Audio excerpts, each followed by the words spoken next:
उद्या मानपाडा येथे सर्वपक्षीय संरक्षण समितीच्या वतीने लाक्षणिक आंदोलन करण्याचं ठरवलेलं आहे। याचं नेतृत्व अध्यक्ष नायमामा करणार आहेत। तरीसुद्धा मी या ठिकाणी विनंती करतो का हा लढा सुरुवातीपासून ज्याने केला ते स्वर्गीय रतन म्हात्रे साहेब आणि त्या मधल्या काळामध्ये दिबा पाटील साहेबांनी सुद्धा याचं नेतृत्व केलं होतं। पण एकदा सर्व पक्षीय ही समिती असल्या कारणाने जनतेचं एकमत आहे, सगळ्या नेत्यांचं एकमत आहे। असं मधल्या काळामध्ये हा मुख्यमंत्री विलासराव देशमुख साहेब कैलासवासी यांच्याकडे प्रकरण गेल्यानंतर त्यांनी एका दिवसामध्ये निर्णय घेऊन हे गाव वगळली होती।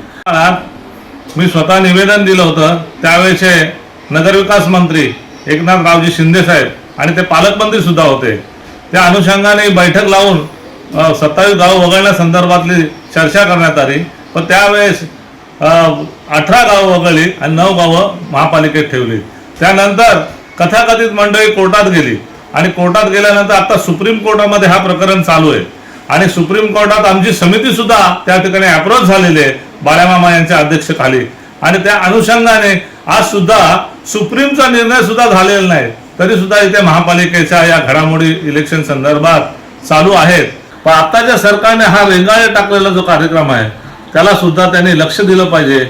सरकारचं काम आहे जनतेला न्याय देणे, म्हणून या ठिकाणी मी विनंती करतो की या पंचक्रोशीच्या सगळ्या समित्या आहेत वेगवेगळ्या, त्यांना आव्हान करतो आणि सर्व नेत्यांना सुद्धा सर्वपक्षीय आव्हान करतो की सामाजिक बांधिलकी म्हणून आपण एकत्र आलं पाहिजे।